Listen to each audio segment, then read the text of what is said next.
I was like, wait, but literally the conflict is happening because Hamas started all these things. Like, come on, guys. Like, so that was the first crack for me. Okay, I mean, there you go. There you go. That now we know why Ethan Klein brought him on. Now we know what his position on this is. The conflict is happening because Hamas started all of these things.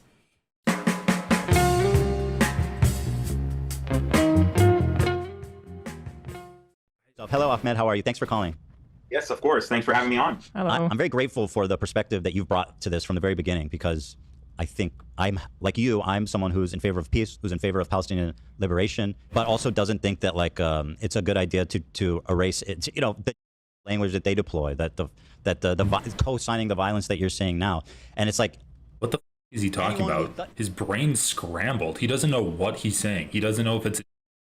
He doesn't know whether Hamas is to blame for it. He doesn't know if the IDF is to blame for it. He doesn't know whether to call it ethnic cleansing or if it's a war. Like, he's just completely scrambled on this. All he knows is that he hates Hassan and he loves Israel. His only position is, people criticizing me are bad and I'm going to fight against that. That's his only position.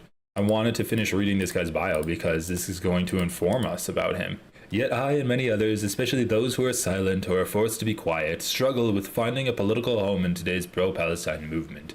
Increasingly, it feels as if pro-Palestine activism is dominated by maximalists. What?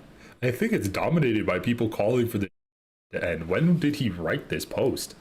A little bit under a year ago? While the was well underway? Okay.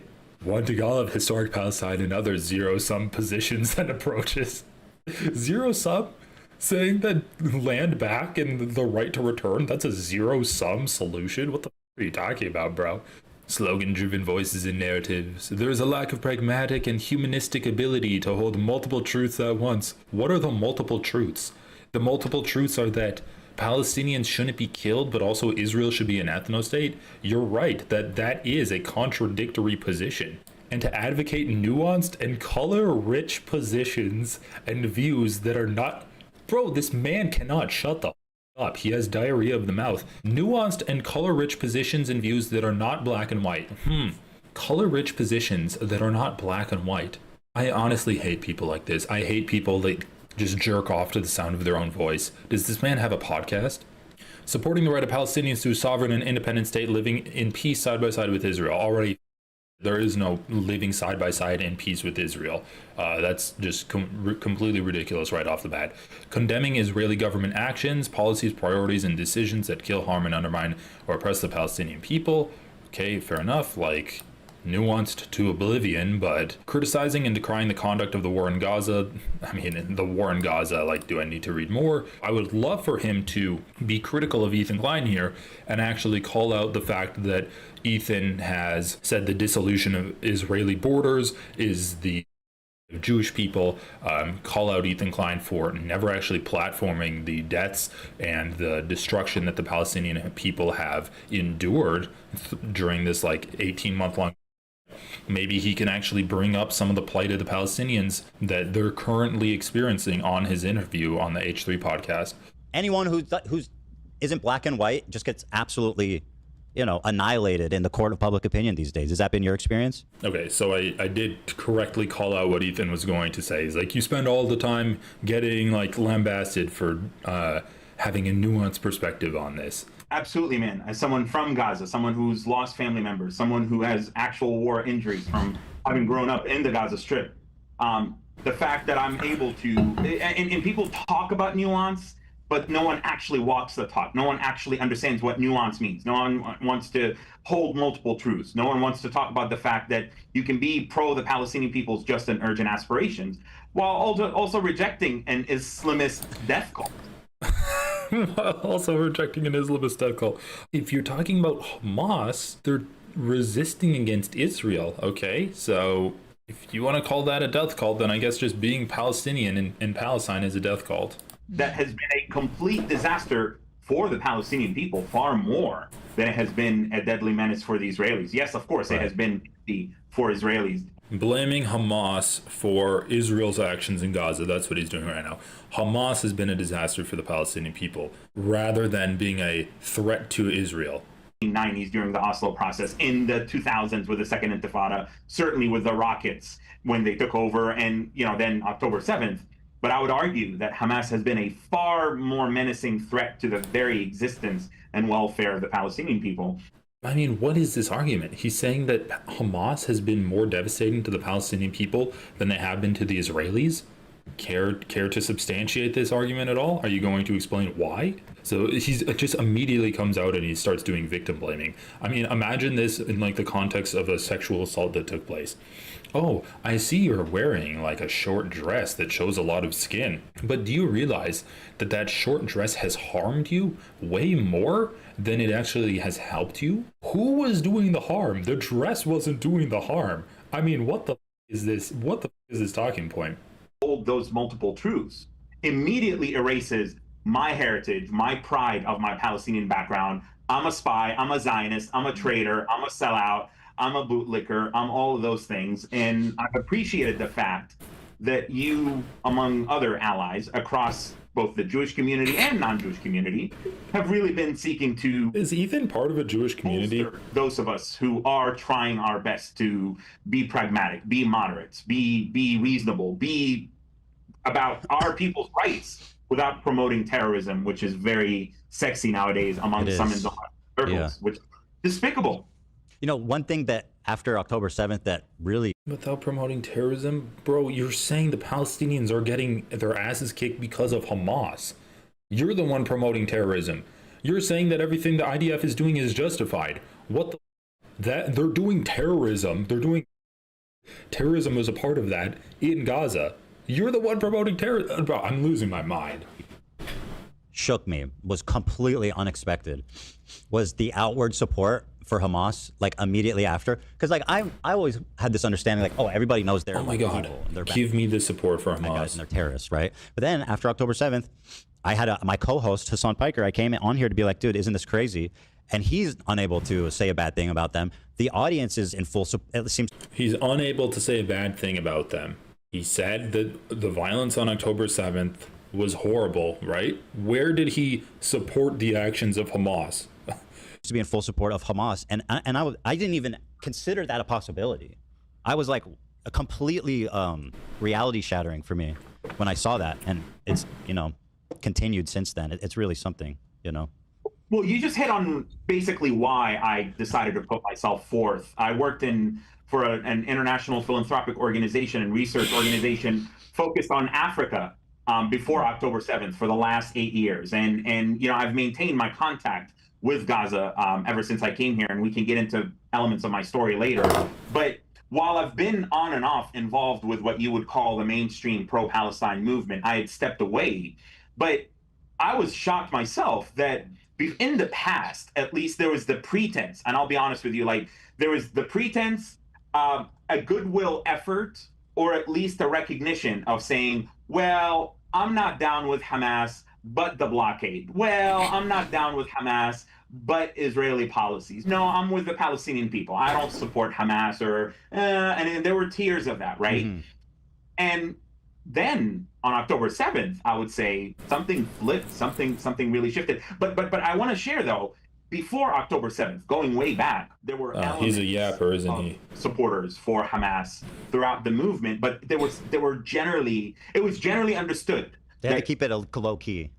Precisely, keep it low key, and they were genuinely I believed the smaller elements. So, for example, in the first war, I was, I'm 35 right now. Bro, I thought the point of this guy was to like try to humanize Palestinians, and they've spent this entire time. They've spent like 5 minutes of this conversation on Hamas and blaming Hamas for the death and destruction that Palestinians are experiencing. Are you kidding me? They've did an 11-week complete starvation campaign on Gaza. That wasn't Hamas stealing the aid. These guys are actually so gross. In San Francisco, a reporter asking me, well, what do you think about these rockets that Hamas is shooting? They're indiscriminate, they're terrible. And I remember answering the reporter, of course I'm against Hamas's rockets, and I'm against random acts of violence. And that's not what the Palestinian people want, because Gazans don't want Hamas, and even back then, they didn't want these. Literally not even a random act of violence. They're firing rockets into an oppressive colonial state. That's what they're doing. Unmasked dudes. They just show up next to your house. They put up this launching pad, silly launching pad. They shoot off the missile, and then Israeli aircraft come and just like destroy the whole area. So you're going to say that Hamas firing rockets into the oppressive colonial ethno-state is a random act of violence, but then you're going to justify the Israeli bombs that blow up the entire neighborhood? Did you just do that, bro? Oh my God. That was like when I was growing up, man. But when I was growing up in Gaza, it wasn't the rockets. They used to have mortars in there, and people hated when Hamas or Islamic Jihad. Yeah, it gotta be terrifying when they set that up next to your house or wherever you live. Exactly. So like it was a universally loathed thing, and people were like, so what? Like, what are you going to do? And then meanwhile, Israeli surveillance drones are overhead, the Apaches, the F-16s. So like, through my lived experience. Yeah, let's dedicate 5 minutes talking about how scary Hamas is, but then like hand wave away the surveillance bomb state that Israel has implemented to completely control every aspect of Gaza. The understanding that since Hamas took over in 2007, they accelerated the use of civilian areas for this action. So I was able, even as an 18-year-old, to say, well, yeah, of course I'm against these rockets. And the way Israel kills civilians, whether they're trying to get food, whether they're trying to walk somewhere, who gives a it's just a pretense, and you're doing propaganda for it. Israel's conducting responds, right. that. Oh, Israel just responds. Oh, it's just the use of civilian areas for this action. So I was able, even as an 18-year-old, to say, well, yeah, of course I'm against these rockets. And the way Israel's conducting right. that and yada yada, I was immediately put to this. Bro, it's so comical. He can't speak anything negatively about Israel. Like, I've heard of dancing around a subject. I've never actually seen someone physically dance. He's literally like, yeah, I was against the rockets, and also the way that Israel, Ethan says responds, and he's like, yeah, responds. Let's say that. Yada yada yada. The way Israel yada yada. But like, let's talk about how bad Hamas is now. Holy organizers of someone who was at the time working through the Answer Coalition. The Answer Coalition has been around forever. And they were like, Ahmed, that was terrible. Don't ever do that again. You always pivot away from talking about Hamas and the rockets. You always make it about Israel. I was like, okay, wait, but I did talk about Israel, but I legitimately expressed the sentiment that I know people in Gaza. Looks like he learned that lesson and has just applied it to the opposite side now, because he's spent the better part of this interview pivoting away from any action that Israel has done that's negative. Gaza, I talk to my friends. No, it doesn't matter. You always stay on point. Keep the focus on Israel. Yeah, I wonder why he would say keep the focus on Israel and that Hamas is irrelevant. Maybe because it's true. Israel's killing zones where they say there is no Hamas, and they're still killing people there. They're ethnically cleansing the West Bank. Hamas doesn't matter. It is irrelevant. Holy. I was like, wait, but literally the conflict is happening because Hamas started all these things. Like, come on, guys. So that was the first crack for me. Okay, I mean, there you go. That now we know why Ethan Klein brought him on. Now we know what his position on this is. The conflict is happening because Hamas started all of these things. I mean, I hope he's getting paid well. I really hope he's getting paid well, because if there is an afterlife, this man is going to be burning for eternity. I was like, really? We're going to engage in dishonesty just to be, but I didn't think much of it at the time. It was like, okay, whatever, that's one person. And I continued to seek to do this pragmatic. Maybe you should have thought more of it, because it was, dude, what the, no, it was the truth. He's admitting that he was told the truth, and he's like, okay, but I didn't think much of it. I mean, there are multiple truths, right? I live in a multiple truth world where I do pragmatic multiple truth thoughts in my brain.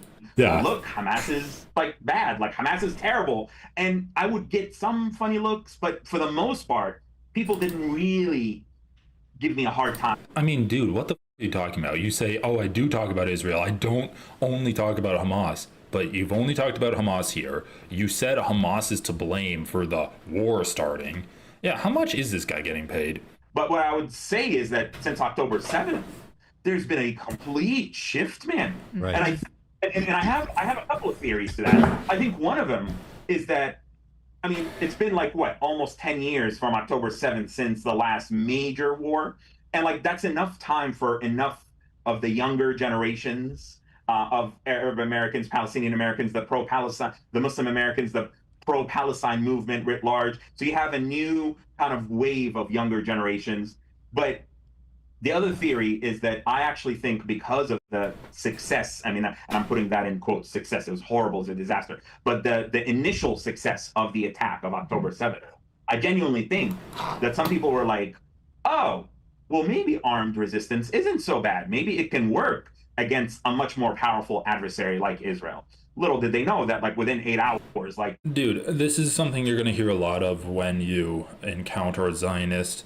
They say that, oh, well, the armed resistance didn't work, therefore it's wrong. It's morally wrong. That's a non sequitur just because the armed resistance didn't actually solve the issue. That doesn't mean that it's wrong to resist. That doesn't mean that because you resisted, that's the justification for your extermination.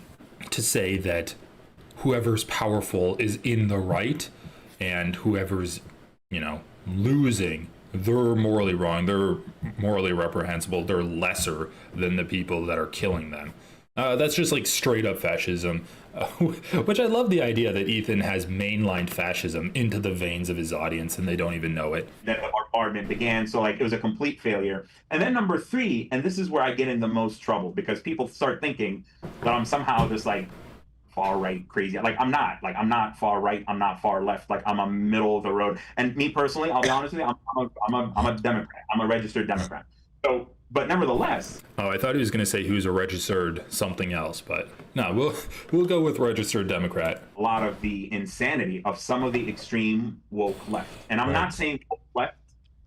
I'm not saying that I'm coming from like necessarily a MAGA perspective. I'm just saying that the broader environment, the 10 years since the 2014 big war in Gaza versus 2023, almost 10 years later.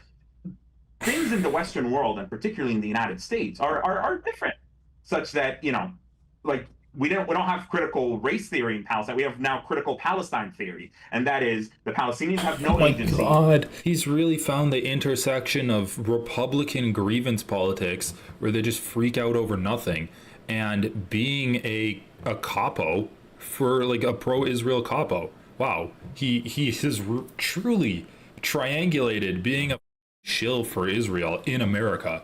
I have to give him credit because this is like a unique level of grift. There's no accountability. What they did on October 7th was an inevitability, and that's why I call that the inevitability fraud. That October 7th was an inevitability when it wasn't. And so that's where... Dude, Ethan Klein said that Israel's doing is an inevitability. And now this guy's like, yeah, that was inevitable. But what they did on October 7th, that wasn't inevitable. Oh my God. I was really surprised that on day 2 or 3, there were these mass protests. Right. Effectively celebrating it and at the same time calling it. Right. Yeah. And so, it wasn't like on day 3, they were using language. They were indiscriminately bombing. They were doing mass punishment to the people of Gaza. So yes, it wasn't by day 3. You got that right. Like, I love how he can't even say that they were celebrating it because they weren't. In Ethan's mind, saying free Palestine on October 7th, that is celebrating the October 7th incursion. No one was celebrating it. People weren't like, oh my God, yes, 1,200 innocent Israeli civilians were killed. Let's go. No one was doing that. And that's why even as much of a grifter as he is, he still isn't lying about that because he knows he's so blatant, like it would be so easily debunked. That's why he has to say effectively celebrating it. What strikes me is the difference between what appears to be the difference between what the people in Gaza actually want and advocate for, and then what Western leftists are being like, actually, no, you guys need to fight till you're all dead. So he said this before. He said that Hassan wants Palestinians to die because he keeps saying like, oh yeah, fight till you're dead. Just keep fighting until you're dead. So the assumption there is that all Palestinians are militants. That's the assumption. What strikes me is the difference between what appears to be the difference between what the people in Gaza actually want and advocate for, and then what Western leftists are being like, actually, no, you guys need to fight till you're all dead. Like, it strikes me as so deeply ironic. And like you said, the people of Gaza, he's saying the Western leftists say that the people of Gaza need to fight until they're all dead. The assumption there that Ethan's making is that the people of Gaza are fighting, and that's what's causing Israel to keep bombing them. So he's basically saying that everyone in Gaza, the people of Gaza, his words, the people of Gaza are making Israel kill them because they're resisting. Expectations where it's like, of course these people are going to act like barbarians, of course they're going to want to be violent, of course they're going to be like this. It's like burning tires so that you don't get shot and you make a smoke screen. That's acting like barbarians, dude. What the oh my god. It doesn't how it's like, how little do you think of them that you think that they have to act out in this way? He's just saying the way he feels about Palestinians, but he's saying that like Hassan justifies that by saying that of course they're going to act like that. He's giving his mental image of Palestinians and then being like, well, of course Hassan would justify that because he has low expectations of them. Of course they're going to want to be violent. Of course they're going to be like this. It's like, no, that doesn't. How, it's like, how little do you think of them that you think that they have to? Like, once again, I love the idea that he's like, Hassan thinks that of course they're going to be barbarians. Hassan has never called them barbarians, but you just did. You just called them barbarians. It's one thing to say, I understand why they're doing it. I understand the mentality of how they got there and how they got radicalized. But this presumption that like, of course, it's like you were saying, the inevitability of fraud, it's that. Of being like, of course they're going to have to like go slaughter a bunch of civilians. What do you expect? And it's like, that can't be true. Precisely that, brother. And I mean, I was on a YouTube show. Not precisely that. That was not precise. Famous, European, let's not mention names. I don't like to mention names. But I was a famous economist. What are you talking about? Did the person who interviewed him say, I'm going to delete that episode. Please don't say that I was associated with you at all? He knows best because those Europeans, they're going to tell me as a Gazan what time it is. And he was like, well, of course the Palestinians in Gaza are going to act, his words, verbatim, this is a quote, of course the Gazans are going to act like animals. Yeah, he said that. Yes, on live YouTube show. Of course they're going to act like animals on October 7th and like total barbarians because Israel made them into animals and barbarians. Israel made them into animals. That's what Ethan just said, dude. Oh yeah, the Palestinians act all violent and barbaric. I say that they have the freedom of choice to make that decision. But Hassan's the one that says it's inevitable, but you still define the way they're acting based off of your own opinion of them. And your own opinion of them is pretty racist. Okay, we need a little bit of a timeout, sir. First of all, that is incredibly racist. And then he got all worked up like, no, I'm not racist. That's what Ethan just did. Oh my God. You're calling out Ethan without even realizing it. These two people are too stupid to understand the conversation they're having. First of all, the decision to launch October 7th was a decision. It was a choice. It was not an inevitability. It didn't have to happen. All of these Western, experts in academia make it seem like Gaza was starving, that Gazans were like a North Korea style famine in 94. What is he doing? What are these hands? Bro, actually, this guy's freaking me out. He's like, dude, he's like literally dancing in his chair, describing Israel's war crimes against Gaza. He is just way too happy. I mean, this man is, he's having a good time on this show. That's all I can say. I honestly can't believe Ethan platformed this guy.